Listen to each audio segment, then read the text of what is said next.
ሩጫ ወዴት ነው?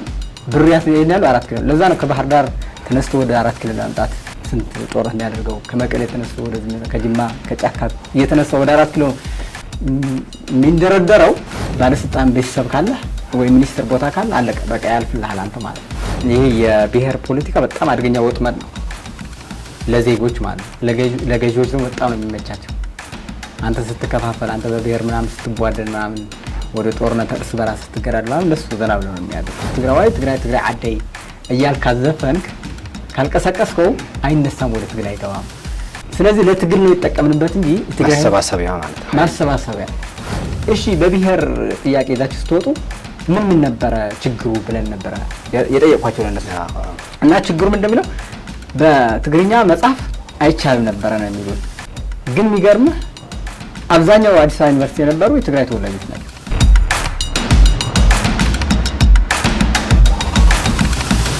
ሰላም ጤና ይስጥልኝ የሀርመኒ ቲዩብ ተከታታዮች፣ በሀመር ብሮድካስቲንግ ሰርቪስ እየተዘጋጀ የሚቀርብላችሁ የእንግዳችን ፕሮግራም ነው። ዛሬ ሚኪ ተስፋዬ ፈንቅል እየቀረበላችኋለሁ። ከሱ ጋር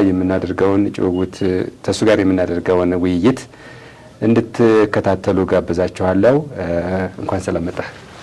ስለቆያችሁ።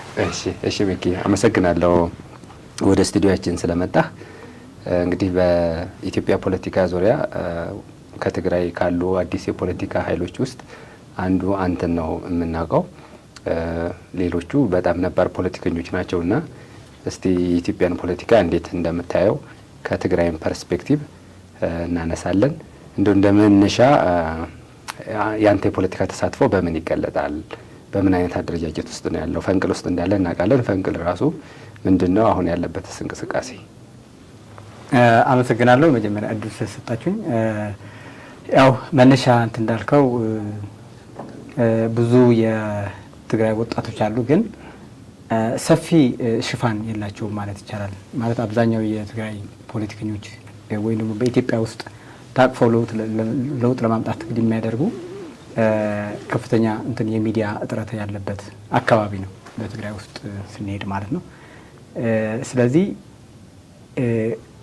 እኔ ብቻ አይደለሁም ለማለት ፈልጌ ነው። ብዙ ወጣቶች አሉ፣ ሚዲያው የእናንተ ከበረታ ማለት ነው። የኔ ተሳትፎ በኢትዮጵያ ፖለቲካ ውስጥ አሁን ባለው በኢትዮጵያ ውስጥም በትግራይም የኛ የፖለቲካ እንቅስቃሴ የነበረው የወጣቶች እንቅስቃሴ ነው። ከዚህ በፊት እንደምታውቀው የህወሓት የነበረው አቋም ሁሉም ነገር አፍኖ ሁሉም ነገር ራሱን ተቆጣጥሮ ለይስሙላ ብቻ ምርጫ እያደረገ ነበረ እንትን ሲያደርገው የነበረና በአረና ነበር አብዛኛው ተሳትፎ የምናደርገው በአረና ትግራይ ከመድረክ ጋር ማለት ነው። ግን እንደምታውቀው የህወሓት ፖለቲካ ባህሪ ከባድ ነበረና ከዛ ከአረና ወጥተን የፈንቅል እንቅስቃሴ ያደረግን ማለት ነው። የፈንቅል እንቅስቃሴ ስናደርግ አብዛኛው የትግራይ ወጣት በብሔርተኝነት በጣም እንትን ስሜት ውስጥ ገብቶ ስለነበረ እሱን ወደዛ ጥግ እንዳይሄድ ለመመለስ ጦርነት ለማስቀረት ህወሓትም ከውስጥ ለመቀየር ነበር ጥረት ያደረግነው ማለት ነው። ለጊዜው ጦርነቱ ሲነሳ ደግሞ ያው የኛ እንቅስቃሴ ቆመ ማለት ነው። ፉል ወደ ጦርነት ሲገቡ የኛ ቆመ የፈንቅል እንቅስቃሴ ማለት ነው። ቀጣይ ግን ውስጥ የነበረውን አይነት ለውጥ ህወሓት ውስጥ ለብቻው እንዲመጣ ነበር ሀሳቡ ማለት ነው። ኢህአዴግ ውስጥ በእርግጥ የህዝብ እንቅስቃሴ እኛ የፈለግነው ምንድነው ልክ የህወሓት ከኢትዮጵያ ፖለቲካ ወጥቶ ራሱን ገንጥሎ ሲሄድ ያንን ክፍተት መሙላት ነበረብን። ያንን ክፍተት ለመሙላት ደግሞ ህወሓትን የግድ ማስወገድ ነበረብን ማለት ነው። ከዛ ህወሓት አስወግደን በትግራይ ከህዝቡ ራሱን የመረጠው ጊዜያዊ ሽግግር ተመስርቶ ከዛ በኋላ ምርጫ ተደርጎ ወደ ኢትዮጵያ ፖለቲካ ደግሞ የራሳችን አስተዋጽኦ እናደርጋለን የሚል ነበር ሀሳባችን።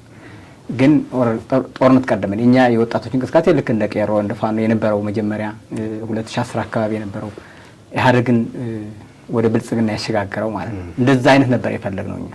ግን አልሆነም። እነሱ ወደ ጦርነት ሲገቡ ነገሩ ተባላቸው ማለት ነው። ኦኬ እስቲ እንደ ወጣት ፖለቲከኛ ወደ ኋላ ሄደን የኢትዮጵያን ፖለቲካ በተለይ ንጉሳዊ ስርዓቱ ላይም ከዛ ደግሞ የደርግ አብዮታዊ ሶሻሊስት የሚባለው ስርዓት ከዛ ደግሞ እንግዲህ በብሔር መሰረትን ያደረገው ረዘም ያለ ጊዜ የነበረው የኢህአዴግ ዘመን አለ። አሁን ደግሞ የብልጽግና ዘመን አለና እነዚህን እስቲ በኢትዮጵያ ፖለቲካ ውስጥ አንዱን ቀይር ያለው ለውጭ ያለው ነው የሚሉትና ለውጥ ብለው የሚያመጡት የፖለቲካ ስርዓት አለው። እንዴት ነው የምታየው እስቲ በዚህ መካከል ያለውን የፖለቲካ ስርዓት ልዩነት? አዎ እንግዲህ የነገስታት ስርዓትን ብትለው የአህዳውያን የነበረው ስርዓትም የአፄዎች ስርዓትም የደርግም ስርዓት እንዲሁም የኢህአዴግም የነበረው ስርዓትን ጠቅለል አድርገን ስናየው መጀመሪያ የኢትዮጵያ ፖለቲካ ከስር መሰረቱ ስናየው የኢኮኖሚ ምንጭ ነው። ህዝብን ለማስተዳደር ለህዝብ መብት ተሰጥቶት ህዝባችን ራሱን በራሱ እንዲተዳደር እድል ያገኘበት ጊዜ አልነበረም። እስቲል አሁንም እንደዛ ነው ያለው።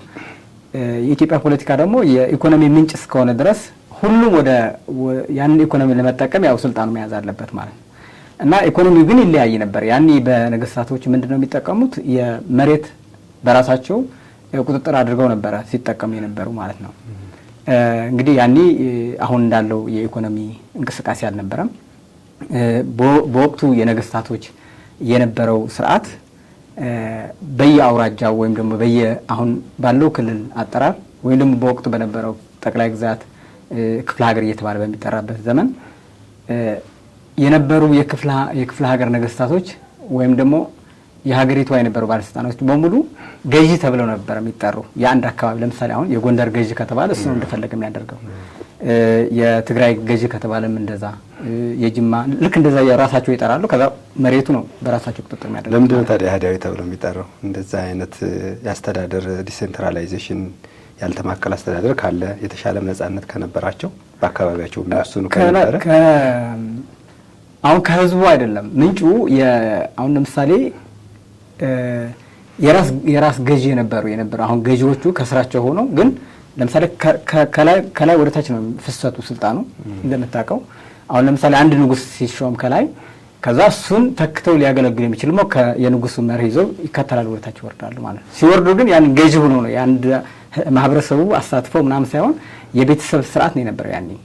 ልክ ከልጅ ልጅ አንድ ንጉስ ሲዳከም ወይም ደግሞ በበሽታም ሲታሙ ሲሞት ወይም ደግሞ በጦርነት ሲሞት የሱ ልጅ ነው የሚተካው። ከ200 በላይ ነገስታቶች በዛ ሲስተም ነው የመጡት። እሱ ብቻ አይደለም፣ የንግስና ውቅና ስትሰጥ ደግሞ የነበረችው ልክ አሁን የፓርላማው ውክልና ማለት ይቻላል። የፓርላማው ሲስተም ደግሞ ቤተክርስቲያን ነበር የያዘችው እንደምታውቀው ማለት ነው። ለምሳሌ አንድ ንጉስ ሲነግስ ወደ ቤተክርስቲያን ሄዶ ነው ንግስናው የሚቀበለው። ለምሳሌ አክሱም ሄዶ ያልነገሰ እንደ ንጉስ አይቆጠርም፣ ያኔ በተዋረድ ነውና ሲስተሙ እንደዚህ ነው የነበረው። ግን አጠቃላይ ምንድን ነበር ሲያስተዳድሩ የነበሩ ያኔ ብለን ስናስብ ህዝቡ አይደለም የሚያስተዳድሩት የነበሩት። የሚያስተዳድሩ ምንድነው? መሬቱ ነው፣ ግዛቱ ነው፣ ወይም ደግሞ አሁን የሀገሪቱ ሉዓላዊነት ነው የሚጠብቁ እንጂ ማህበረሰቡ ስልጣን ኖሮት ከነሱ አሳትፎት አይደለም የነበረው ሲስተሙ ማለት። ለዛ ነው አህዳዊ የሚባሉት የማህበረሰቡ አለመሳተፍ ነው። እንግዲህ በቃ ሲስተሙ አህዳዊ እንደዛ።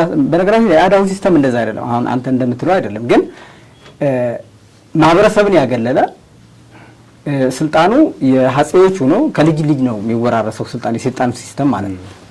ከዛ ግን አህዳዊ ማለት እንችላለን። ግን አህዳዊ ለማለት ደግሞ ቢያንስ አንድ አይነት ማህበረሰብ ሆኖ ከአንድ አይነት ማህበረሰብ የወጣ ስልጣን ቢሆን ያው አህዳዊ ልትለው ትችላለህ። ንጉሳዊ የሚለው በቂ መግለጫው አይደለም። አሁን እንደው ማለት እንግዲህ ንጉሳዊ አስተዳደር ነው ይችላል። አዎ ሌሎችም ሀገሮች ላይ የነበረ አስተዳደር ከስራቸው የነበረ ነው። ለምሳሌ አሁን የአፄ ኃይለ ሥላሴ ብናነሳ በየክፍለ ሀገሩ የነበሩ እንደራሴዎች ነው የነበሩ።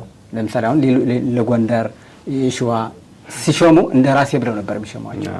እንደጋጣሚ የክልል ፕሬዝዳንት ይሏቸዋል። አሁን የክልል ፕሬዝዳንት ማለት ነው። እንደዛ አይነት ነውና ግን አሁን አህዳዊ ሲባል አይታወቅም አይደል? ብዙ ጊዜ እንደው ማለት አሁን ወደዛ ልመጣልህ ነው። የነበረው ምንም ልዩነት የለውም በነገራችን ላይ በእኔ ላይ።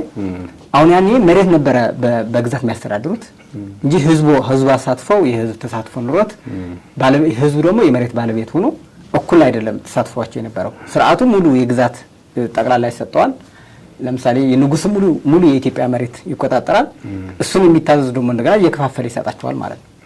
እንዲያውም አንዱ ከአንዱ ንጉስ ግዛት ሲያፈነግጥ ሌላኛው ቆርሰው የሚሰጡበት ሁኔታም ነበረ፣ እንደ ቅጣት ማለት ነው። ለምሳሌ አሁን አንድ አመራር ጥፋት አጥፍቶ ወይም ከስርዓቱ ከንጉሱ ሲያፈነግጥ ከአንደኛው ገዢ አስተዳደር ወይም ከአንድ ክፍለ ሀገር ወይም አውራጃ ቀንሶ ለዛኛው ይሰጠዋል ማለት ነው። ያ እንደ ቅጣት ይወሰድ ነበር። ስለዚህ አስተዳደራቸው በመሬት ላይ የተቆራኘ ነው የነበረው የንጉሶቹ ማለት ነው። ከግዛት አንጻር ነበር እንጂ ከህዝብ ፍላጎት ከዲሞክራሲ ከምናምን አይደለም። ወደ ደርግ ስንመጣ የተሻለ ይደርግ ነበር። የተሻለ የሚባለው ይደርግ ነው። በነገራችን ላይ በልማት አንጻር ስታየውም ከፍተኛ የልማት እንቅስቃሴም ነበሩ በወቅቱ ማለት ነው። ትልቅ ግድቦችም ይገደቡ ነበር ያኔ። የግብርና ፖሊሲዎች በጣም ጠንካራ የሆነ ተፈጥሮ ነበር። ጋምቤላ አሁን አሌሮ ምናምን የሚባል ታውቁ ከሆነ ባሮ ራሱ ጋምቤላ ያሉ ወንዞች በጣም ትልልቅ ሰፋፊ ስራ ጀምረው ነበረ። ከዛ ተቋርጧል። ግን ገበሬን ያሳተፈ ተማሪዎች ራሱ የድሃ እንትን ነበረ እድል ትምህርት የሚሰጣቸው ከታች ያለው ማህበረሰብ እና የደርግ ስርዓት የተሻለ ነው የነበረው ማለት ይቻላል። በመሬት ላይ ማለት በመሬት ላይ በማህበረሰቡ ማሳተፍ በዲሞክራሲ ምናምን የሚባል ግን ያው ከንጉሱ የሚለይ አይደለም። እንዲያውም እንደምታውቀው አምባገነን ነው፣ ረሻኝ ነው። ከንጉሱ ካፈነገጥም ትገደላለህ፣ ከደርግ ካፈነገጥም ትገደላለህ። ስለ መብት ስለ ዲሞክራሲ ምናምን ካነሳህ ማለት ነው። መሬት ላይ እንዴት ነው የሚሻል? እኔ ምክንያቱም እንግዲህ አሁን ደግሞ ኢህአዴግ ደግሞ እንደገና መጣ። እሱም 17 ዓመት ምናምን ታግሎ ምናምን መጣ። ደርግን አሸነፈ፣ ስልጣን ተቆጣጠረ። ስልጣን ከተቆጣጠረ በኋላ ምንድነው ያደረገው? ወደ ኢህአዴግ ሳንገባ ይቅርታ ዊኪ ከንጉሳዊ ስርዓቱ ደርግ በመሬት ሁኔታ አስተዳደሩ ላይ የተሻለ የሚያደርገው እንደው አንድ ነጥብ ብናነሳ እዛ ላይ ካለ ምንድን ነበር? እኔም ወይም ሌሎችም ሰው የሚያነሱት ነገር አለ። እሱን አነሳልሃለሁ። እንግዲህ ያንተ እይታ ግን እንዴት ነው ተንጉሳዊ ስርዓቱ ደርግ ላይ መሬት ላይ? አዎ አንድ አዋጅ ለምሳሌ አሁን አንድ ፖሊሲ ስትቀየር በፖሊስ ነው የምታስተካክለውና አንድ ማህበረሰብ በዛ ፖሊስ ነው የሚከተለውና የመጀመሪያ ደርግ እንደመጣ መሬት ላራሽ ነው ያለው። እንግዲህ ላቡን ጠብ አድርጎ ሰርቶ ለሚበላ ነው መሬት መሆን ያለባት ብሎ መሬት ላራሽ ብሎ አዋጅ ሲያውጅ ይሄ ትልቅ ነገር ነበር በታሪክም ማለት ነው። እንዲያውም ከዛ በፊት የነበሩ ነገስታቶች እንደምታውቀው በጣም ለረጅም ጊዜ ማለት ነው። አሁን የአክሱም የነበረው የአፄዎች የነበረን ስልጣን ስታየው የመጨረሻ የአክሱም ስልጣን አፄ ኃይለ ሥላሴ ናቸው የንጉሱ ማለት ነው። እስከዛ ድረስ ይሄ አልተለመደም ነበር እና በአዋጅ ደረጃ ያንን መሬት ላራሹ ተብሎ አዋጅ ሲወጣ በጣም ትልቅ ዜና ነው። ለአንድ ማህበረሰብ በጣም ትልቅ ፓወር የሰጠ የነበረው። እዚህ ላይ ግን የተለየ ሀሳብ ምንድነው ያለው?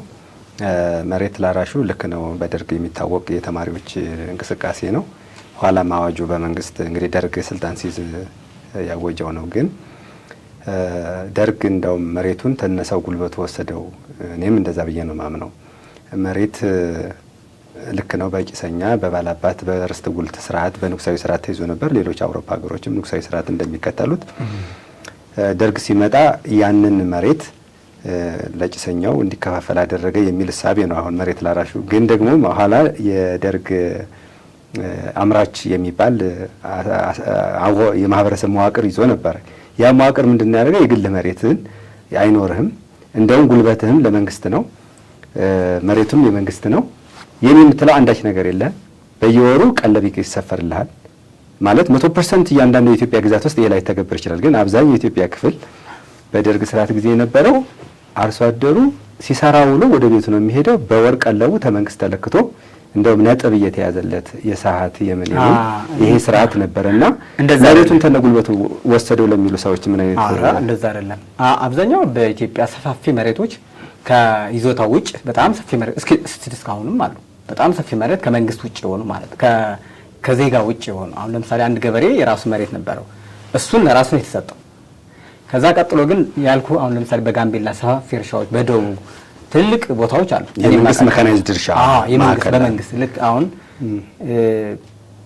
አሁንም እንኳን አሉ የመንግስት ፕሮጀክቶች እንኳን አሉ በኃይለ ሥላሴም ነበሩ። በእርግጥ የተጀመሩት በጣም ከፍተኛ የግብርና እንትን የነበረው። እንዲያውም አንድ ታሪክ ላስነሳለ እዚህ ጋምቤላ አንድ ይሄ አሌሮ የሚባለው ትልቁ ግድብ በጣም ሰፊ ነውና ያኔ በመንግስት ነበር ምርት የሚመጣው እና ገበሬዎቹ ደግሞ ለየራሳቸው መሬት ተሰጥቷቸዋል እዛ አካባቢ እና ገበሬዎቹ ምርት ሲያመርቱ ለኩንታል ያኔ ሲነግሩን እዛ ያሉ ነዋሪዎች በሰፈራም በተለያዩ የሚሄዱ ሰዎች ሲጠይቃቸው ገበያው ስንት ነው የነበረው? ለኩንታል 3 ብር ነው የነበረው ያኔ ማለት ለአንድ ኩንታል ማለት እና መንግስት ምን ያደርጋል? እነዛ ገበሬዎች ራሳቸው ከራሳቸው እርሻ የተሰጣቸው መሬት አንዳንድ ሄክታርም 2 ሄክታርም የወሰዱት መሬት ከዛ ምርተው መንግስት ከነሱ በ6 ብር ነበር የሚቀበላቸው። የሚገርመው ማለት እንዲያውም ጭማሪ ሰጥቶ ማለት ከራሳቸው መሬት ያንን በራሱ በደሞዙ በራሱ ነው የሚያስተዳድረው መሬቱና የሚገርም ነው። እንዲያውም በግብርና ልማት የደርግ ጊዜ የነበረ ፖሊሲ እስካሁን በዛ ደረጃ ቢቀጥል የሚገርም ለውጥ ነበር የሚያጠው። አሁን ያለው የድህነት ምናምን በተለይ በገበሬ ያለው ኋላ ቀርነት ይቀርፍ ነበር ባጭር ጊዜ። ምክንያቱም ከፍተኛ የልማት ፍላጎቱ ነበረው። እንደገና ድሃ መሰረት ያደረገ ነው የነበረው እና እንዳልከው አይደለም።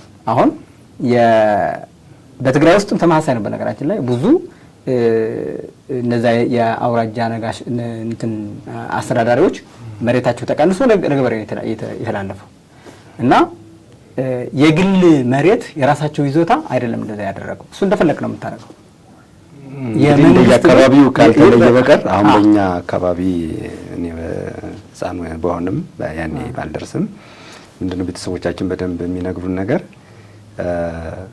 አምራችና ግለሰብ የሚባል ነበር እና ደርግ ላይ እዚህ አምራች የሚባለው ማህበር ውስጥ ስትገባ ከብት ካለህ፣ ንብ ቀፎ ካለህ፣ በግ ካለህ ሁሉንም ነገር ታስረክብና መሬትህ ኦልሬዲ እንደ ቀበሌው አንዳንድ መሬት ነው እንጂ የኔ ተብሎ ለግሉ ለአንድ አርሶ አደር ተከልሎ የሚሰጠው አንዳች ቦታ አልነበረምና ከዛ በኋላ ምንድነው ሄደህ ስራ ነው የምትውለው። ልክ እንደ መንግስት ሰራተኛ የግብርና ስራው ላይ የምትገባበት ሰዓት አለ፣ የምትወጣበት ሰዓት አለ፣ ነጥብ የሚይዛለ ከዛ ምርቱ በጋራ ይሰበሰብና በየወሩ ምንድነው የሚደረገው መንግስት መካዘን ላይ በኪሎ እየተለካ ቀለብ ይሰጣል። ይሄ ለረጅም ጊዜ ተተግብሮ አንዳንድ አካባቢ ሊሆን ይችላል። አንዳንድ አካባቢ ግን አጠቃላይ ፖሊሲው ስታየው ግን ከላይ የወጣው ፖሊሲ ስታነበው ግን የሚገርም እንትን የነበረው። ሌላው ደግሞ ምንድነው ደርግ በየአካባቢው ግን ትንሽ እንደው እዛው ላይ ነጥብ ለመጨመር ደርግ ላይ ምንድነው አንድ የሚወቀሰው ነገር ለምሳሌ አውሮፓውያንም እንደዚህ በቡርጃ ስርዓት ሄደው በመሬት ከበርቴ የሆኑ ሰዎች ወደ ኢንዱስትሪ ያሳደጉትና የኢንዱስትሪ ባለሀብት ሆኑ። ከዛ ቀጠሩ ሰራተኞችን።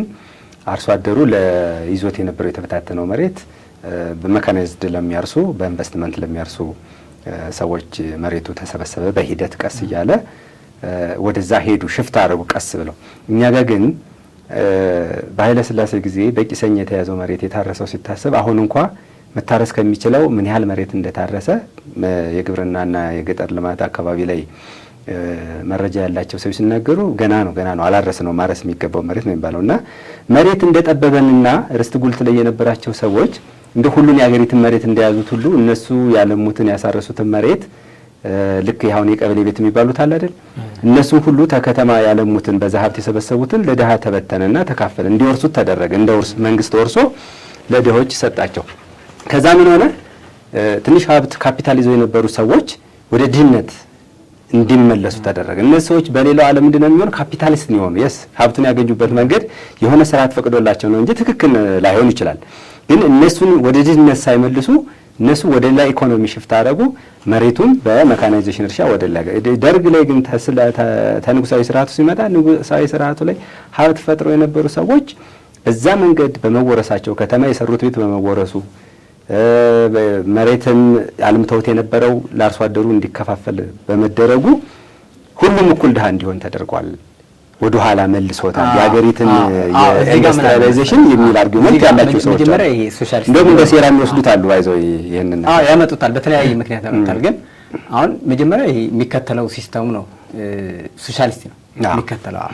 እሱ ላይ ከተግባባን ከዛ ወደ በየመሬቱ ስታወርድ እንዳፈጻጸም ነው የምታመጣው። አሁን ለምሳሌ ሊበራል የሚከተሉ ብዙ ሀገሮች አሉ። ግን አሜሪካ በሀገሯ ውስጥ የምትተገብረው ሌላ ሀገሮች ደግሞ አውሮፓውያን የሚጠቀሙት ሌላ ሲስተም ነው የሚጠቀሙት ወደ ሀገራቸው ሲወስዱ ያን ጽንሰ ሀሳብ ማለት ነውና ያንን አይዲዮሎጂ ይሄ ሶሻሊስት ወደ ኢትዮጵያ ሲያወርደው ራሱ የመንግስት መዋቅር አለው። የማህበረሰቡ ደግሞ ራሱ የቻለ ስነ ልቦና አለው።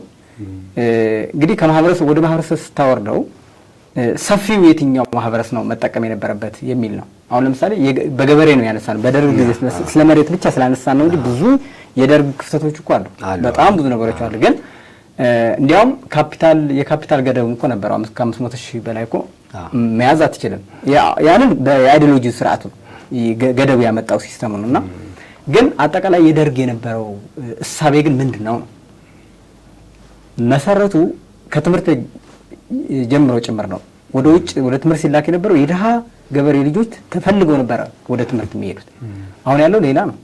ብዙ እንትን ነገር ነው ያለና በደርግ ጊዜ የነበረው በጣም መልካም ነገር ነበር። ከዛ ይሄ አሁን ሌብነት ምናምን ሙስና የሚባል አይታሰብም። በወቅቱ በዛ ሲስተም ላይ ማለት ነው። ውሸትና ሌብነት በፍጹም አይታሰብም። በተለይ በፓርቲው ማለት በደርግ የደርግ የራሱ የፓርቲው ኢሳፓንም ለምን የሚባለው ይሄ ዋናው ማለት ነው እና በፓርቲው ጭራሽ ስርቅ የሚባል የለም አይታሰብም በወቅቱ ማለት ነው። እና አሪፍ ነገሮች የነበረው ምንድነው ድሃ መሰረት ያደረገ ገበሬ መሰረት ያደረገ ነው የነበረው ነው። ምንድነው መሬት ላይ ያተኮር ነው። ፖለቲካው የኢኮኖሚ ምንጭ ነው። ኢኮኖሚው ደግሞ መሬት ላይ ተመሰረተ ስለሆነ አሁንም እየተጨፋጨፍ ነው ያለ ነው። የኢትዮጵያ ፖለቲካ የኢኮኖሚ ምንጭ ስላደረገ ነው። ፍትህ የምንሰጥበት፣ ዜጎች የሚተዳደሩበት፣ ፍትህ የሚያገኙበት፣ በነፃ የሚገለገሉበት ሳይሆን ድህነት የሚያጠፉበትና ወደ ተሻለ ደረጃ የሚደርሱበት ሳይሆን የኢትዮጵያ ስርዓት የኢኮኖሚ ምንጭ ስላደረግ ነው።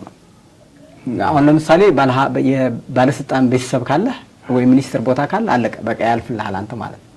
ምክንያቱም እዛ ነው ኦዲት አይደረግም፣ ማንም አይቆጣጠረው እንደምታውቀው ነው። ስለዚህ ሩጫው ወዴት ነው?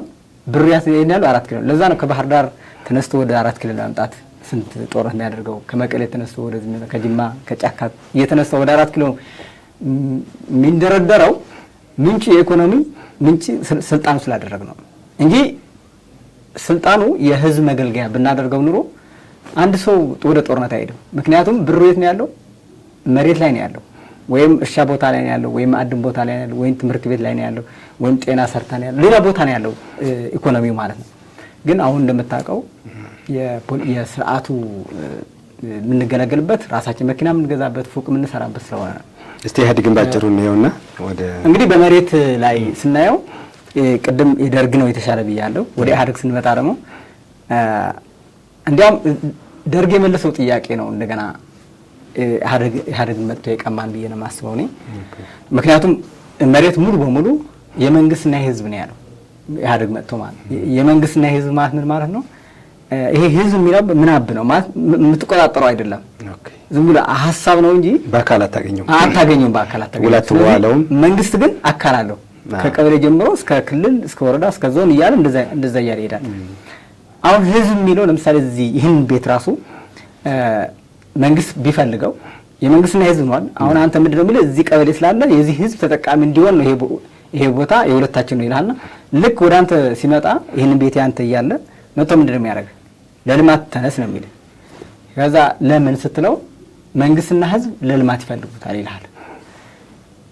ከዛ ህዝብ ደግሞ እዚህ ቀበሌ ያለው ነው አይሰበሰብም። ይሄ መሬት ለምን ይነሳል አይልም ህዝቡ ማለት እዚህ ጋር ያለው። ከዛ መንግስት ተነስ ይላል። ስትነሳ እዚች ላይ የምታገኛት ብቻ ጥቅም ብቻ ነው ከላይ። ለምሳሌ አሁን የገበሬ ከሆነ የሰብል ብቻ ነው የሚሰጠው።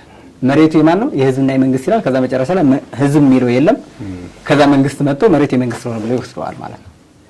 ስለዚህ ሙሉ በሙሉ መንግስት በሲስተም አድርጎ ይሄ አይደል መሬት ነጥቆታል ማለት ነው። ለምሳሌ ይህንን ለካሬ 10,000 የሚሸጥ ከሆነ መንግስት መጥቶ ተነስ ሲልህ ካሳ ሊሰጥ ሲመጣ 10,000 አነሰብኝ እና 100,000 መሸጥ አለበት በ100,000 ነው የሚሸጠው ብለህ ጥያቄ ብታነሳ አይ ይሄ እኮ መሬት የመንግስት ነው ይላል። አይ የኔ ነው ብለህ ብትሄድ ወደ ፍርድ ቤት ነው አይደል ብትሄድ። ከዛ ፍርድ ቤት ላይ ስትሄድ ይዞታ የለህም መሬት የለም አንተ ምን ልትከሰዋለህ? ምክንያቱም መሬት ለማንም አንተ ስትላ ለህዝብና ለመንግስት ብሎታል።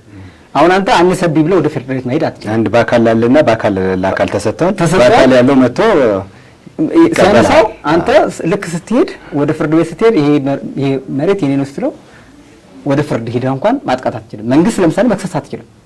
መሬቱ እሱ የራሱ አድርጎታል።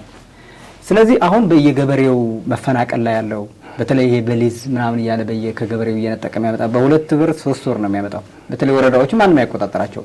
ትንሽ እንዲያውም ትልልቅ ከተሞች ይሻላል፣ ትንሽ የመደራደር አቅም አለው። ግን እነሱ በወሰኑት ነው። ለዛ ነው በ3 ወር በ5 ብር ለካሬ ይወስዱትና ከዛ መንግስት በሊዝ ብሎ መልሶ ለዜጋው እስከ 40,000 50,000 አሁን ደግሞ ዝም እስከ 100 ምናምን ሺህ ደርሰዋል። መቀሌም ተመሳሳይ ወደ 120,000 ምናምን አካባቢ ደርሰዋል። ከገበሬ የሚያመጡት ግን በነፃ ለምሳሌ ከአንድ ሄክታር 5 ኩንታል የሚያገኝ ከሆነ የ10 ዓመት ደምረው 50 ኩንታል ይሰጡታል። 50 ኩንታል ደግሞ አሁን ባለው ገበያና ከ5 ዓመት በፊት የነበረ ገበያና ቀጣይ ከ5 ዓመት ሊሆን የሚገመት ብር ይሰጡታል ማለት ነው። ስለዚህ ሙሉ በሙሉ የኢትዮጵያ ህዝብ መሬቱ ተነጥቀዋል ማለት ነው። ማለት እንችላለን። የመንግስት ለዛ ነው በጣም እየተበላሸ ያለው። ስለዚህ ህዝባችን አቅም የለውም አሁን በመሬት ጉዳይ። ፖለቲካዊ ቼንጁንስ እንደው ወደ እየተሻለ ነው እየባሰብን ነው የመጣን ከንጉሳዊ ስርዓት ጀምረን ወደ ሌላው ዓለም ወደ ዲሞክራሲ እንግዲህ እንደሄደ ግልጽ ነው። የተወሰኑ የአፍሪካ ሀገሮች እንኳ ጥሩ ወቅቱን የጠበቀ ታማኝነት ያገኘ ምርጫ ለማካሄድ በቅተዋል። መሪዎችን ሲቀያየሩ እያየን ነው። የተረጋጋ ኢኮኖሚ አላቸው። አሁን ጋናን ስናይ ኬንያ እንኳ ጎረቤታችን እነ ላይቤሪያ ናይጄሪያን ጨምሮ በተለይ ወደ ኤኮዋስ አካባቢ ምዕራብ አፍሪካ ሀገር ያሉት ከአፍሪካ ሀገርም ትንሽ ሞዴል የሚሆኑ እየመጡ ነው እና ኢትዮጵያ ደግሞ ጥንታዊ ሀገር ናት። ረጅም ስልጣኔ ዘመን አላት እንላለን። ግን በዘመናዊ የፖለቲካ ሀሳቢ ውስጥ እየተሻለንን ወደ እንደው ፕሮግረስ አለው ወደ ተስፋ ነው እየሄድን ያለ ነው። ኢትዮጵያ ውስጥ አሁን ይሄ የፖለቲካ ሲስተም ብትለው ገና አልጀመር ነው ብዬ ነው እንትን ማምነው። ምንም የተጀመረ ነገር የለም። ግን ያንን ሲስተም እንዳይመጣ ትልቅ እንቅፋት የሆነው ግን ከህዝቡ አንጻር አይደለም። ህዝቡ ግብር ይከፍላል፣ ለመንግስት ይገዛል። በጣም መልካም የሆነ ህዝብ ነው ያለ ማህበረሰብ ያለ ህዝብ ነው ብዬ ነው የማምነው። በጣም ኋላ ቀር ድህነት የተጫነበት ማህበረሰብ ቢሆንም ለስርዓት ያለው እይታ ግን በተለይ ከላውነት ሀገር ጋር ስለ ሀገር ያለው ጽንሰ ሀሳብ ስለ ታሪክ ያለው ስለ ኢትዮጵያዊነት ያለው በጣም ትልቅ ነው። ግን ትልቁ እንቅፋት የሆነው ግን ምንድነው? ወደ ኢትዮጵያ የሚመጡ ባለስልጣናቶች ወይ ደግሞ ስልጣን የሚይዙት በጦርነት ነው የሚመጡ። በጦርነት ስለሚመጡ ብዙ ወንጀል ነው የሚፈጽሙ። ከዛ ከጦርነት ከስልጣናቸው ሲወርድ ደግሞ እንደገና አሁንም በጦርነት ነው የሚወርዱት። ብዙ ወንጀለኞች ናቸው ኢትዮጵያ የሚመሯት። ብዙ ጥቃት የፈጸሙ ብዙ ዜጎች ያጠፉ ለብዙ ምስቅልቅል ያደረጓት ቢመሯት ኢትዮጵያ ሁሉ ማለት ነውና ከዛማ በዲሞክራሲያዊ መንገድ አይወርዱ ሁሉም ማለት እስከዛሬ ያለው ያየ ነው። ይሄ ነው እንግዲህ በእኛ ትውልድ እንኳን ያየ ነው። ደርግን ሲወድቅ ያየ ነው በጦርነት ነው። ከንጉሱ ሲቀማቸው እንደምታውቁ በመፈንቅለ መንግስት ነው። አሁን ኢህአዴግም ቢያንስ 97 እና 2002 ያለፉ ማለት ነው። ያኔ ይችል ነበር ማሸጋገር ይችል ነበር፣ ግን አይወርም። ምክንያቱም በራሳቸው በጦርነት ስለመጡ እነዛ አሁን ለምሳሌ ደርግ ጀነራሎች ወታደሮች እስከ 500 ሺህ ምናምን ሰራዊት ነበረው አይደል እንደሚታወቀው። ያንን ፈርሷል። ሲፈርስ አልሞተም አለ፣ ግን ተደብቆ ነው ያለ፣ በየቤቱ ነው ያለ። ግን አሸነፉ ብሎ ነው ግንቦት 20 ምናምን ሲያከብር የነበረ ማለት እነዛ አሁን ቤታቸው ነው ያው ቂም ቋጥሮ ነው የሚጠብቁት። ኢህአዴግ ሲወድቅ ወይም ደግሞ ለመጣል ጥረት ያደርጋሉ ማለት ነው። ይበቀሉኛል ብሎ ስለሚያስብ ስርዓቱን ለቀቅ ያርገው በሰላማዊ መንገድ የሚወርድበት ሁኔታ ላይ እስካሁን አልጀመርነው። አብይ ደግሞ እንደመጣ አይተዋል። አሁን ከፍተኛ ጦርነት የተፈጠረው ብዙ ወንጀሎች ተፈጽመዋል በዚች ሀገር፣ በአማራ፣ በትግራይ፣ በአፋር በሁሉ ማለት እንግዲህ የተሻለ የነበረው አብይ ያኔ ሲመጣ በጣም የተሻለ እንትን አመጣጥ ነው የነበረው ሲመጣ ነው። ግን እንደድል ሆኖ እሱም ወደ ጦርነት ገባ ማለት ነው። አሁን በዚህ ጦርነት ስንት የተቀየሙ ኃይሎች አሉ። በአብይ ተከድተናል የሚል እልፍ አላፍ ነው በዚህ ስርዓት ማለት ነው። በኢህአዴግ የተከዳውም ተከድቻለሁ የሚለው ማለት ነው። እንግዲህ እስካሁን የጀመርነው ነገር የለም ማለት ይቻላል።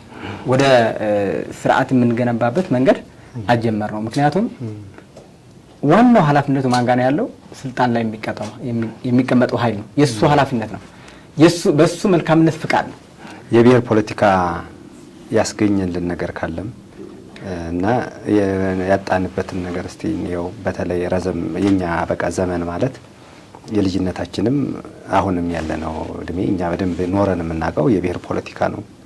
እንግዲህ ሌላ አንተ በሌላ መንገድ የምትገልጸው ከሆነ አላውቅም። እኔ በማንነት ላይ ከማንነቶች ውስጥ ደግሞ አሁን በሃይማኖት ፖለቲካ ፓርቲ ማቋቋም አይቻልም። ስለዚህ ብሔር ስለሆነ ቀዳሚ ጉዳይ እሱ ነው በኢትዮጵያ ፖለቲካ ውስጥ ብዬ ነው እኔ የምረዳው። ይሄ ያስገኘልንና ያሳጣንን ነገር እስቲ እንደው እንየው ባጭሩ። ኦኬ፣ በነገራችን ላይ ይሄ የብሔር ፖለቲካ በጣም አደገኛ ወጥመድ ነው ለዜጎች ማለት ነው። ለገዢዎች ደግሞ በጣም ነው የሚመቻቸው። አንተ ስትከፋፈል፣ አንተ በብሔር ምናምን ስትቧደን ምናምን ወደ ጦርነት እርስ በራስ ስትገዳደል ምናምን ለሱ ዘና ብለው ነው የሚያድሩ እና ይሄ ብሔር የሚለው ጽንሰ ሀሳብ ለገዢዎቹ የሚመች የአገዛዝ ስልት ነው። እንዲያውም ፕሮሞት ያደርጉታል እነሱ ማለት ነው። ዛሬ አሁን አማራ ከትግራይ ጋር፣ ትግራይ ከአፋር ጋር፣ ኦሮሞ ከአማራ ጋር ምናምን እንደዚህ ራሱን በራሱ እዛ ጋር ሲጠማበድ ስርዓቱ ይቀጥላል ማለት ነው። እንዳልኩ ስርዓቶች ደግሞ ከፍተኛ ችግር ያለባቸው ነው እና ይሄ የብሔር ፖለቲካ የሚለው ያስገኘልን ነገር አለ። አዎ እንግዲህ የብሔር ፖለቲካ በተለይ በትግራይ እንደ ትግራዋይ ሆኜ ስገመግመው ከፍተኛ ዋጋ ነው ያስከፈለን። በጣም መጥፎ ነገር ማለት ነው። ያኔም ይሄ የብሔርተኝነት ፖለቲካ የጀመሩት ስንጠይቃቸው መስራቾቹ የመጀመሪያ ወደ ደደቢት ሄደው የመሰረቱ 11 መጀመሪያ እዚህ 7 ነበሩ ከአዲስ አበባ ሲወጡ ስዩም መስፍን፣ አባይ ፀሐዬ፣ ዶክተር አረጋዊ፣ ግደይ፣ ዘራጽዮን፣ ነስሁል እና ጋዝ የሚባሉ መስራቾቹ ማለት ነው። አብዛኛው እነሱ በኋላ ነው የመጡት። የመጀመሪያዎቹ መስራቾችን ዶክተር አረጋዊ ጠይቄያቸዋለሁ። ዶክተር አረጋዊ፣ ስዩም መስፍን፣ አባይ ፀሐዬ፣ ግደይ፣ ዘራጽዮን አጋጣሚ በህይወት አግኝቻቸው ጠይቄያቸዋለሁ። ለምንድን ነው የትግራይን ህዝብ በብሔርተኝነት ተደራጅቶ አያውቅም በታሪክ? ለምንድን ነው እናንተ በብሔር የተደራጃችሁ? ነገስታቶቹ እንደምናውቃቸው ከአፄ ዮሐንስም ከአፄ ተክለ ጊዮርጊስም ከነ አፄ ቴዎድሮስም ሁሉም ጦርነት ሲያደርጉ በብሔር ተባድኖ አይደለም እና እናንተ የብሔር ጥያቄ ሳይኖር የብሔርም ጥቃትም ሳይኖር እንዴት ነው በብሔር ተደራጅታችሁ ወደዚህ ጣጣ ውስጥ የገባችሁ ብዬ ስጠይቃቸው ምንድነው እሱ እንደ ታክቲክ ነው የተጠቀምነው ነው የሚሉት። ታክቲክ ማለት ጊዜያዊ ስልት ማለት ነው። መሬት ላይ አይደለም። ለምንድን ነው ስልት የተጠቀማችሁ ስንላቸው ያው ትግራይ አደይ እያልክ ካዘፈንክ ካልቀሰቀስከው አይነሳም፣ ወደ ትግል አይገባም። ስለዚህ ለትግል ነው የተጠቀምንበት እንጂ ማሰባሰቢያ ማለት ነው። ማሰባሰቢያ። ከዛ በጣም የሚያሳዝነው ያንን ካደረጉ በኋላ የትግራዋይ ትግርኛ ዘፈኖች አቀንቅነው ጫፍ አድርሰው እንዲያውም አማራ ገዢ መደብ አለ ምናምን ብሎ ነበር ያቀነቀኑት። ከዛ ልክ ወደ መሀል ሀገር እየመጡ ሲሄዱ ገበሬው ከትግራይ ባሰ ድሃ ነው። ትግራይ ካለው ገበሬ በታች የተጨቆነ ማህበረሰብ ነውና ደነገጡ፣ ራሱ ታጋዮቹ ማለት ነው። እንዴ ታዲያ ይሄ ማህበረሰብ ነው እየጨቆነ ያለ ወይስ ከየት መጥቶ ነው የት አለ ምናምን ሲሏቸው አይ የሸዋ ገዢ ነው ምናምን ማለት ጀመሩ። እንደገና አሁን ሸዋም ሲመጡ ሸዋም የለም። ገባ ራሳቸው ፕሩፍ ያደረጉት ነው መሬት ላይ ሲመጡ ታጋዮች ማለት እንዴ ወደ ሐረር ወደ ጋምቤላ ወደም ሲሄድም ትግራይ ካለው ማህበረሰብ በባሰ ደህንነት ውስጥ የሚኖር ማህበረሰብ ነውና የትኛው ብሔር ነው ለየትኛው ብሔር የሚጨቁነው? እንዲያም የተሻለ ያለን አቅም እኮ እኛ ነን። ምክንያቱም ከማህበረሰብ ከአደረጃጀት ለረጅም ጊዜ የመንግስትነት አካባቢ መዛ ስለነበረ ቢያንስ በፖለቲካ ተሳትፎ የነበረው ከፍተኛ ያን የሰሜን ነውና እንዴት አድርገው እነሱ ሊጨቁኑ ይቻላል? ልብሳቸው የተቀዳደደ ምንም ነገር የላቸው ማህበረሰብ የሚል ጥያቄ ሲያነሱ ከዛ ቀስ እያሉ ተውት እና መጨረሻ ላይ ያኒ እሺ በብሔር ጥያቄ ይዛችሁ ስትወጡ ምን ነበረ ችግሩ ብለን ነበረ የጠየቅኳቸው ለነሱ እና ችግሩ ምን እንደሚለው በትግርኛ መጻፍ አይቻልም ነበረ ነው የሚሉን። ግን የሚገርምህ አብዛኛው አዲስ አበባ ዩኒቨርሲቲ የነበሩ የትግራይ ተወላጆች ናቸው። በንጉስም ስናያቸው ራሳቸውም እነ አረጋዊም እነ ግደይም ከዚህ ይሄድ ራሱ ትምህርት ቤት ውስጥ እስከ ዩኒቨርሲቲ የደረሱ ራሳቸው ተጋሩ ሆነው ነው። ብዙ የትግራይ ተወላጆች ማለት ትግርኛ እየተናገሩ እንደፈለጉ ማለት ነው። ከዛ ኤርትራም የኢትዮጵያ አካል ስለነበረች ኤርትራዎችን በጣም በርካታ ነበሩ በዩኒቨርሲቲ ማለት ነው። ታዲያ በትግርኛ መጽሐፍ ምናምን የሚከለከል ከሆነ ምናምን ትግራዋይ የሚገለል ለምን ገባችሁ እናንተ የሚል ጥያቄ ስጠይቃቸው ይቆማል፣ መልስ የላቸው። ከዛ መጨረሻ አሁን ያለው ጥፋት ህዝብ እንደ ህዝብ ማለት ነው እንዲያውም ተገንጣይ የሚል መንፈስም ይዘው እንደ ህዝብ ነው አደጋ ውስጥ የቀረቀሩትና እንዲያውም የኢትዮጵያ አፍራሽ ተብሎ እስኪገመገም ድረስ ነው ያደረሱትና ሁሉም በውስጣቸው ንዴት አላቸው። ምክንያቱም ምንድነው የጀመሩትን ለስልት ነው ለማሰባሰቢያ ነው። የኢትዮጵያ ስልጣን ከተቆጣጠሩ በኋላ ግን ምንድነው የተጠቀሙት? ያንን ታክቲክ ላይ የነበረ መሬት ላይ ያልነበረ በማህበረሰቡ ላይ ስነልቦና ያልነበረ ማሰባሰቢያ ተጠቅመው መጨረሻ መንግስት ሲይዙ ደግሞ እንደገና በመዋቅር ደረጃ በመንግስትነት አስቀምጠው በብሔር አደራጁት። ያን ነበረ ጣጣ ይዘው መጡ ማለት ነው። ከፍተኛ ያጠቃው ደግሞ ለማን ነበር? ላይ ለጀመረው ማህበረሰብ ነው ያስጠቃው። አሁን ላመጣው ወደ ስልጣን እንዲበቃ ባለፈው ላይ ያው ለታክቲክ በተጠቅመው እስከ ህገ መንግስት ማርቀቅ ደረሱ። በመንግስት አቅፎ በጀት ተበጀተለት። ከዛ በብሔር እንዲደራጅ ተደረገ። በጣም የሚገርም እሱ ብቻ አይደለም። በህገ መንግስቱ ምን ይላል? በጣም የሚያሳዝነው ነገር ብሔር ክልሉ ያዋቀር ነው በቋንቋ ነው የሚሉን። ግን አሁን ለምሳሌ ደቡብ ብትወስደው ግን 56 ብሔር በአንድ ውስጥ ነው የከተቱት። መሆን ካለበት ደግሞ 84 ብሔር ነው አይደል? 84 ብሔር ከሆነ 80 ክልል ነው መሆን ያለበት በቋንቋ ከሆነ ማለት ነው። ከዛ ባህል ይላል። ባህልም እንደዛ ነው። ትግራይ ውስጥ 3 ብሔር ነው ያደረጉት ልንገርህ ማለት ነው። ትግራይ ውስጥ 3 ኢሮብ፣ ኩናማ፣ ትግራይ የሚል 3 ብሔር ብቻ ነው ወደ አንድ ቦታ ያካለሉትና በፓርላማ ተወካይ ሲመጣው 38 ቁጥር ነው። 38 ቁጥር ይዞ የትግራይ ህዝብ እንዴት ነው መብት ሊያስከብር የሚችል? እንግዲህ ዲሞክራሲ ከሆነ ፓርላማ ላይ ወጥተህ እጅህን አውጥተህ እንኳን መብት ልታስከብር በድምጽ ብልጫ ብትጮህ ራሱ እዛ እንደ እብድ ብትጮህ ራሱ ማንም ይሰማ የለም። በ547 ድምጽ እንዴት አድርገህ ነው? ለኦሮሚያ 170 ምናምን ድምጽ ነው፣ ለደቡብ 130 ምናምን ድምጽ ነው አንድ ቦታ አስቀምጠው ማለት እና ለምንድን ነው እንደዚህ ያደረጋችሁ? የትግራይ ህዝብ በታሪክ ከፍተኛ ዋጋ ያለው ትልቅ ህዝብ በሁሉም ቦታ በነበሩ ስርዓቶች ጭምር ማለት ነው። እንዲያም አህዳዊ እያሉ እነሱ ነው የሚከሱት። ለአማራም ይሰጡታል፣ አንዳንዴ ለሸዋ ምናምን እያሉ ይሰጡታል። ግን አብዛኛው ሀጼዎቹ ብታያቸው፣ ነገስታቶቹ ብታያቸው እዛ አክሱም ናቸው። አብዛኛው የሀጼ ስርዓት እያሉ እነሱ የሚወቅሱት ነገስታቶቹ አብዛኛው መወቀላቸው እዛ አክሱም ነው። መነገሻቸው እዛ ነው። አጼ ኃይለ ሥላሴ የሚለው ስልጣን የሚቀበሉት እዛ ናቸው። አጼ ምኒልክም እዛ ሄደው የሚያውቁት ስልጣናቸው እዛ ነው የሚቀበሉት። ይሄ እንኳን ኃጢአት እንኳን ከሆነ ራሳቸው መቀበል ያለባቸው የትግራይ ነው እንጂ አማራ ምናምን እያላችሁ ለምንድን ነው የምትሰጡት? ከዛ 38 ቁጥር እዛ ሲያደርጉት በጣም አደገኞች መሆናቸው እንትን እዚህ ጋር ያገኘሁት ምንድነው በፓርላማ እንደዚህ ነው ያደረጉት። 38 ቁጥር ነው የሰጡት። ማይኖሪቲ ነው ያደረጉት፣ ግን ማጆሪቲ ነው ብዬ ነው የማምነው የትግራይ ህዝብ። ምክንያቱም ከሁሉም በኢትዮጵያዊነቱ የማይደራደር ከኢትዮጵያ ህዝብ ብዙ የተቆራኘ ማህበረሰብ ነው ብዬ ነው የማምነው። ጋምቤላ ብትሄድ ትግራይ አለ፣ ጋምቤላ ናዝሬት ብትሄድ፣ ሀረር ብትሄድ፣ አዲስ አበባ ብትመጣ ከሁሉም ማህበረሰብ ተግባብቶ በሰላም የሚኖር ማህበረሰብ ነው። እንዴት ነው በዚህ ማይኖሪቲ ያደርጋችሁ ቋጥራችሁ ያስቀመጣችሁት? መልስ የላቸው። ከዛ የብሔር ውክልና በዛ ባላንስ ለማድረግ ደግሞ የብሔር ፌዴሬሽን ይባላል። እንግዲህ የብሔር ውክልና ነው እና የብሔር ውክልና ነው ምንድን ያደረጉት? በብሔር ሳይሆን በቁጥር ነው ያደረጉት። ወደ ህዝብ ቁጥር ደግሞ ወደ 1 ሚሊዮን አሁን ለምሳሌ በፌዴሬሽኑ ለ1 ሚሊዮን አንድ ተወካይ ነው ያደረጉት። አሁን መሆን የነበረበት ግን ለምሳሌ ለአንድ ረጅም ሰውና ለአጭር ሰው እኩል መብት ነው ያለው። በብሔር ከሆነ 84 ብሔር ብሔረሰብ ካለ ከነሱ አንድ ትወስዳለህ ማለት ከዛ እኩል ይኖራቸዋል በዛ ድምጽ ማለት ነው እንጂ አንድ ብዙ ስለሆነ 50 ተወካይ ካለክለት አንደኛው ደግሞ አንድ ከወከልክለት እንዴት አድርጎ ለዛ መብት ሊያስከብር የሚችለው? እንደውም ጭራሽ ለጠቀው ማለት ነው ባላስ ቀረው እንጂ ምን እዚያ ገብተም ከ50 ሰው ወይ ደግሞ አሁን ለምሳሌ የደቡብ 50 ማን ብሔር ነው አንድ ቦታ ላይ ያስቀመጠው። ብሔሮች ግን 56 አካባቢ ብሔር ነው ያለው እዛ ውስጥ። ለነሱ በቁጥር ነው ያስቀመጣቸው በብዛት ቁጥር ማለት አሁን ሚሊዮን ስለማይሞሉ ሚሊዮን የሚሞሉ 5 ብሔሮች ብቻ ናቸው። ወደ 50 አይሞላም። አይሞሉም። ቢያንስ ትንሽ ያላቸው ብሔር አይታወቁም ማለት ነው። እዛ ያለው ከፍ ያለ ብሔር እንትን ሊይዛቸው ይችላል ማለት ነው። ስለዚህ ይሄም እንደዛ አደረጉት። ይሄን ከእውቀት ማነስ ነው ምናምን ብዬ አሰብኩና ከዛ የኢህአዴግን ፖሊሲ ያለ የራሳቸው የኢህአዴግ ህገ ደንብ ማለት ነው። ይሄ በፌዴሬሽንና በፓርላማ ነው ያከለ። በኢህአዴግ ምን አደረጉ? 4 እህት ድርጅት ብሎ አስቀመጡ።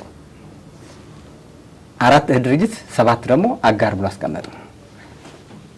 ከዛ 4ቱ ምን አደረጉት? 45 ድምጽ አስቀመጡ። ወደ እውነተኛው ስልጣን ለስልጣናቸው ምን ያህል የረቀቁ እንደሆኑ እዛ ጋር ታገኛቸዋለህ። የእውቀት ማነስ ነው እንዳትለው ማለት ባጭሩ የኢህአዴግን ኃይል የስልጣንና የጥቅም ኃይል ነው። ለማንም ብሔር ጠበቃ አልነበረም። ለማንም ለትግራይም ጠበቃ አይደለም። ግን እንዳልኩ አምጥቶ ግን ህዝቡ ለመግዛት የተጠቀመበት ከፋፍለ ግዛ ነው። መሬት ላይ ቅድም ነግሬያለሁ። የገበሬው ጥያቄዎች መጨረሻ ላይ ባዶን ያስቀራል። ያኔ በትግርኛ አትጻፍ ይባል ነበረ።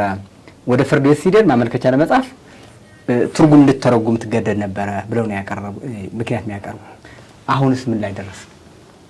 አሁን ደግሞ አላማጣ ላይ ተቀርቅረን እየተጨፋጨፍን ነው። ወልቃይት ተከዜ ላይ እየተጨፋጨፍን ነው። ባድሜ ላይ እየተጨፋጨፍን ነው። በምን በብሔር ተባድን ማለት እንዲያም ባለፈው አይተው ከሆነ የነበረው ግጭት አይተው ከሆነ ትግሬ እየተያዘ በየታክሲ ይለቀም ነበር እዚህ አዲስ አበባ ራሱ ማለት ነው። ምክንያቱም የብሔር ህዝብ ከህዝብ ነው ያጋጩት።